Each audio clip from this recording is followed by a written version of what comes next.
Primeira carta de Paulo aos Tessalonicenses, capítulo 1.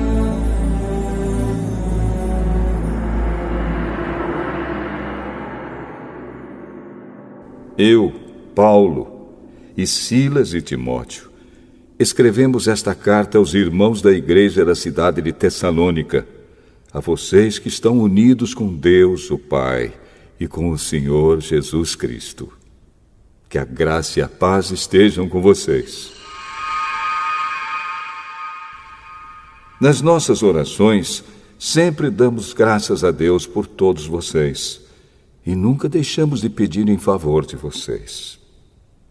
Pois lembramos, na presença do nosso Deus e Pai, como vocês puseram em prática a sua fé, como o amor de vocês os fez trabalhar tanto, e como é firme a esperança que vocês têm no nosso Senhor Jesus Cristo. Irmãos, sabemos que Deus os ama e os escolheu para serem dele. Pois temos anunciado o Evangelho a vocês, não somente com palavras, mas também com poder, com o Espírito Santo. E com a certeza de que esta mensagem é a verdade. Vocês sabem de que maneira nos comportamos no meio de vocês, para o próprio bem de vocês. E vocês seguiram o nosso exemplo e o exemplo do Senhor Jesus. Embora tenham sofrido muito, vocês receberam a mensagem com aquela alegria que vem do Espírito Santo. Desse modo, vocês se tornaram um exemplo para todos os cristãos das províncias da Macedônia e da Acaia. Pois a mensagem a respeito do Senhor partiu de vocês e se espalhou pela Macedônia e pela Acaia. E as notícias sobre a fé que vocês têm em Deus chegaram a todos os lugares. Portanto, sobre isso não é preciso falarmos mais nada. Todas as pessoas desses lugares falam da nossa visita a vocês e contam como nos receberam bem e como vocês deixaram os ídolos para seguir e servir ao Deus vivo e verdadeiro. Elas contam também como vocês estão esperando que Jesus, o Filho de Deus, a quem Deus ressuscitou, volte do céu.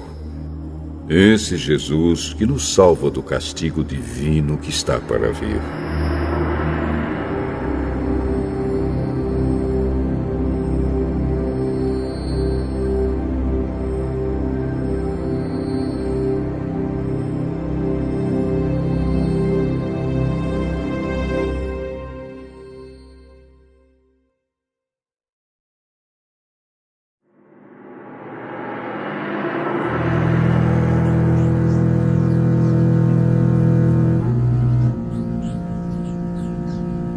Primeira carta aos Tessalonicenses, capítulo 2.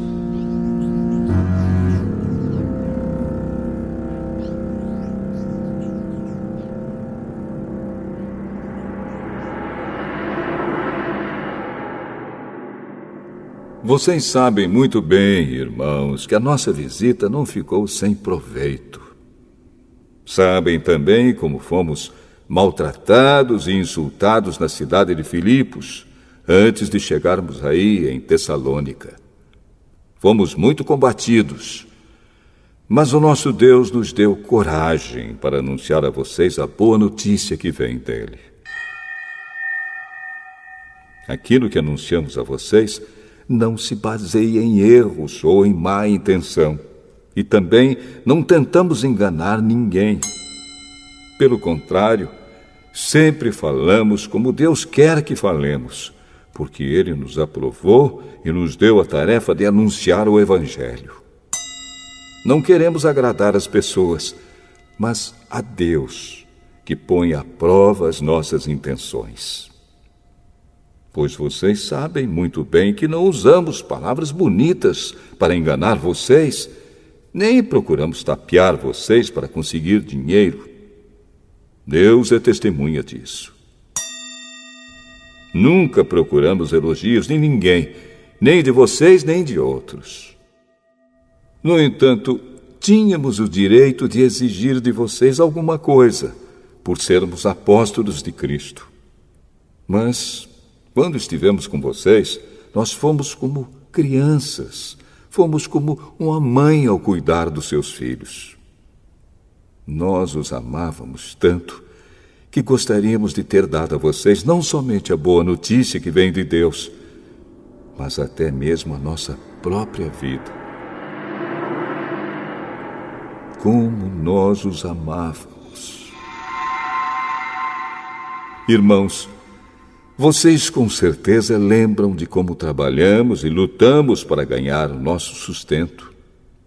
Trabalhávamos de dia e de noite a fim de não sermos uma carga para vocês, enquanto anunciávamos a vocês a boa notícia que vem de Deus. Vocês são nossas testemunhas, e Deus também, de que o nosso comportamento entre vocês que creram foi limpo, correto e sem nenhuma falha. Vocês sabem que tratamos cada um como um pai trata os seus filhos. Nós os animamos e aconselhamos para que vocês vivessem de uma maneira que agrade a Deus, que os chama para terem parte no seu reino e na sua glória. E existe outra razão pela qual sempre damos graças a Deus. Quando levamos a vocês a mensagem de Deus, vocês a ouviram e aceitaram. Não a aceitaram como uma mensagem que vem de pessoas, mas como a mensagem que vem de Deus, o que de fato ela é. Pois Deus está agindo em vocês, os que creem. Meus irmãos, o que aconteceu com vocês já havia acontecido também com as igrejas de Deus na Judéia, com o povo dali que pertence a Cristo Jesus. Vocês foram perseguidos pelos seus próprios patrícios, do mesmo modo que os cristãos da Judéia foram perseguidos pelos judeus. Foram os judeus que mataram o Senhor Jesus e os profetas e também nos perseguiram. Eles desagradam a Deus e são inimigos de todos. Tentam até nos impedir de anunciarmos a mensagem de salvação aos não-judeus. Com isso, eles completam o total dos pecados que eles têm cometido. Mas agora o castigo de Deus caiu finalmente sobre eles. Irmãos, nós tivemos de nos separar de vocês por algum tempo. Estamos longe dos olhos, mas perto do coração. Sentimos muitas saudades de vocês e gostaríamos de vê-los outra vez. Por isso quisemos ir até aí e fazer uma visita a vocês. Pelo menos eu, Paulo, quis fazer isso mais uma vez, mas Satanás não nos deixou.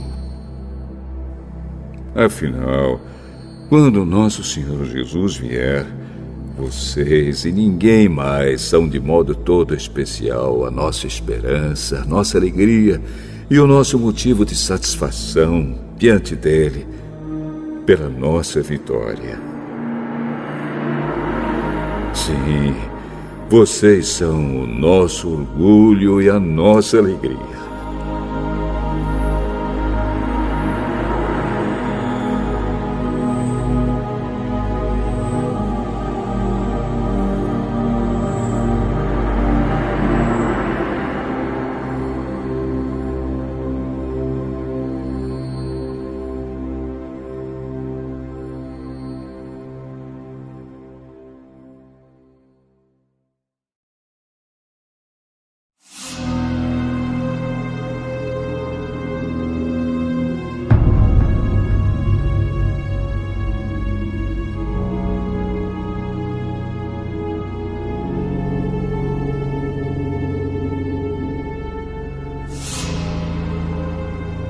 Primeira carta aos Tessalonicenses, capítulo 3.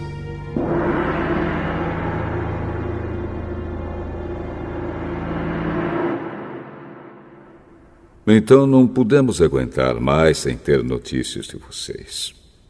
Por isso, Silas e eu resolvemos ficar sozinhos em Atenas e enviar a vocês o nosso irmão Timóteo.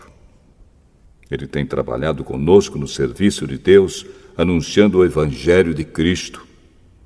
Nós o enviamos para animar e ajudar vocês na fé, a fim de que ninguém fique desanimado por causa das perseguições. Vocês mesmos sabem muito bem que elas fazem parte daquilo que Deus quer para nós. Pois quando estávamos com vocês, nós os avisamos que íamos ser perseguidos. E como vocês sabem, isso aconteceu mesmo. Por isso não pude aguentar mais sem ter notícias de vocês e enviei Timóteo para saber como vai a fé que vocês têm. É que eu tinha medo de que o diabo os tivesse tentado de tal modo que todo o nosso trabalho tivesse ficado inútil. Agora Timóteo já voltou daí de Tessalônica e nos trouxe boas notícias a respeito da fé que vocês têm em Deus e do amor que vocês têm uns pelos outros. Ele nos contou que vocês sempre lembram de nós com carinho e que têm tanta vontade de nos ver como nós temos de ver vocês. Assim, irmãos, em todas as nossas dificuldades e sofrimentos, o que nos animou foi a fé que vocês têm. Agora nós nos sentimos com mais vida, porque sabemos que vocês continuam a viver firmes por estarem unidos com o Senhor. E assim podemos dar graças a Deus por vocês. Agradecemos a alegria que temos diante do nosso Deus por causa de vocês. Dia e noite pedimos a Ele de todo o coração que nos deixe ir vê-los pessoalmente para podermos completar o que ainda falta na fé que vocês têm. Que o próprio Deus, o nosso Pai e o nosso Senhor Jesus preparem o nosso caminho para podermos ir visitar vocês. Que o Senhor faça com que cresça cada vez mais o amor que vocês têm uns pelos outros e por todas as pessoas, e que esse amor se torne igual ao nosso amor por vocês.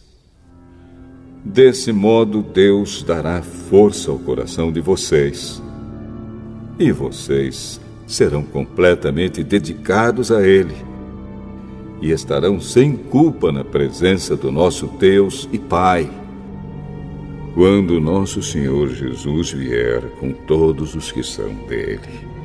Amém.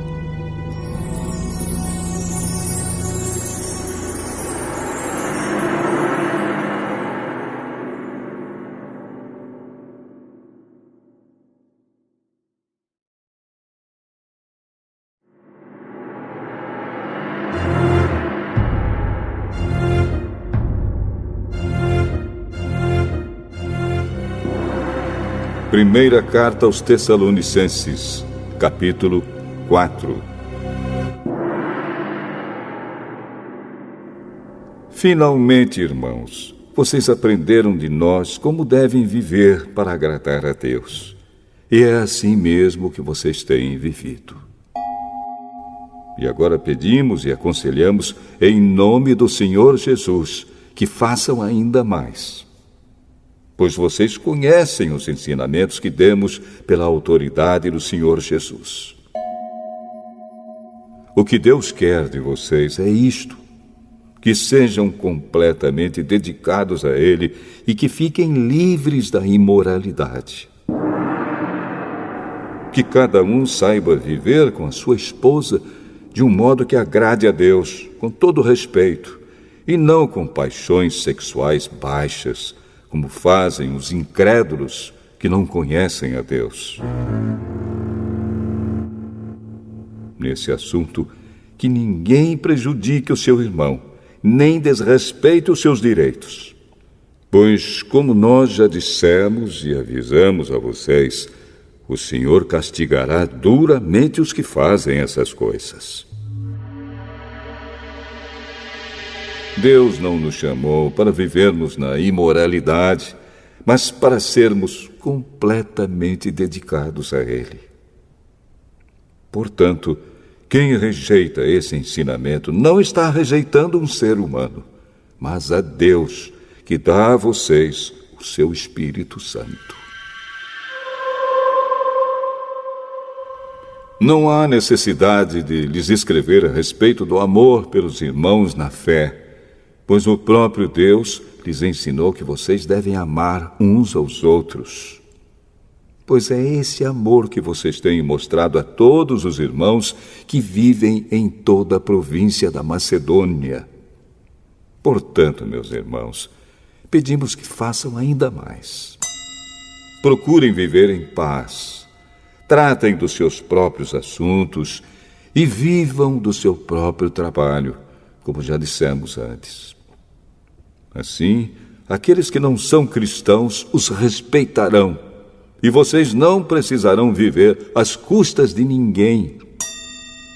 Irmãos, queremos que vocês saibam a verdade a respeito dos que já morreram, para que não fiquem tristes como ficam aqueles que não têm esperança. Nós cremos que Jesus morreu e ressuscitou. E assim cremos também que depois que Jesus vier, Deus o levará de volta, e junto com ele levará os que morreram crendo nele. De acordo com o ensinamento do Senhor, afirmamos a vocês o seguinte: nós, os que estivermos vivos no dia da vinda do Senhor, não iremos antes daqueles que já morreram. Porque haverá o grito de comando, e a voz do arcanjo, e o som da trombeta de Deus, e então o próprio Senhor descerá do céu. Aqueles que morreram crendo em Cristo ressuscitarão primeiro. Então nós, os que estivermos vivos, seremos levados nas nuvens, junto com eles, para nos encontrarmos com o Senhor no ar. E assim ficaremos para sempre com o Senhor. Portanto, animem uns aos outros com essas palavras.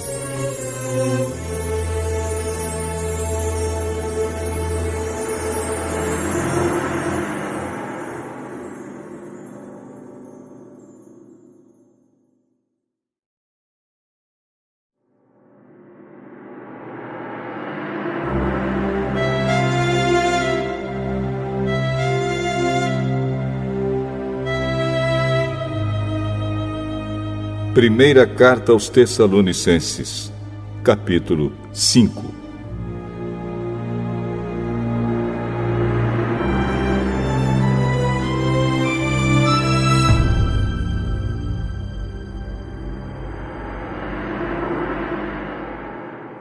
Irmãos, vocês não precisam que eu lhes escreva a respeito de quando e como essas coisas vão acontecer.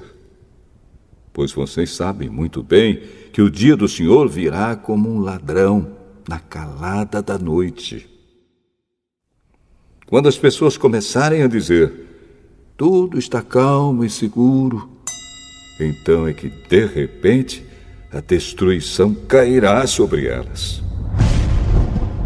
As pessoas não poderão escapar, pois será como uma mulher que está sentindo as dores de parto.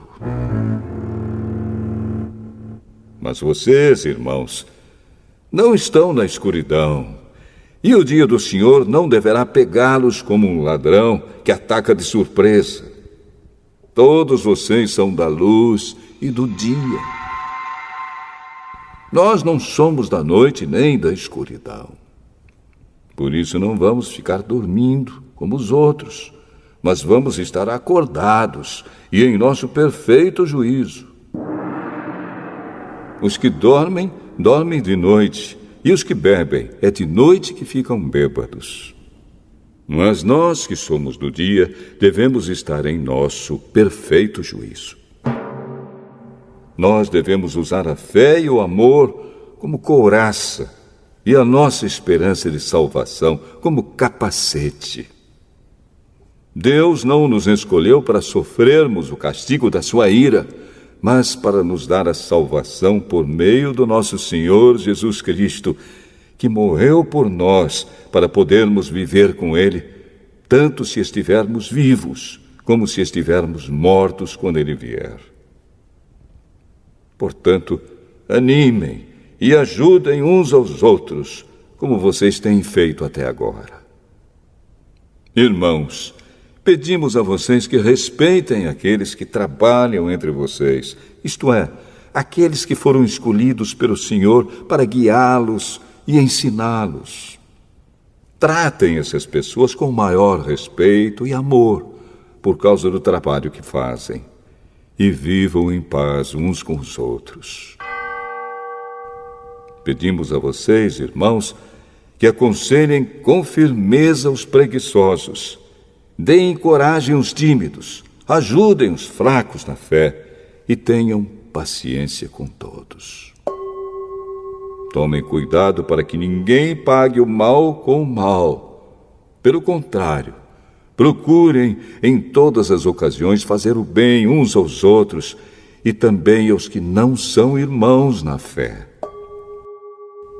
Estejam sempre alegres, orem sempre e sejam agradecidos a Deus em todas as ocasiões. Isso é o que Deus quer de vocês por estarem unidos com Cristo Jesus. Não atrapalhem a ação do Espírito Santo. Não desprezem as profecias. Examinem tudo. Fiquem com o que é bom e evitem todo tipo de mal. Que Deus, que nos dá a paz, faça com que vocês sejam completamente dedicados a Ele e que Ele conserve o espírito, a alma e o corpo de vocês livres de toda mancha para o dia em que vier o nosso Senhor Jesus Cristo. Aquele que o chama é fiel e fará isso. Irmãos, lembrem de nós nas suas orações. Cumprimentem todos os cristãos com um beijo de irmão. Peço com insistência, pela autoridade do Senhor, que esta carta seja lida para todos os irmãos. Que a graça do nosso Senhor Jesus Cristo esteja com vocês.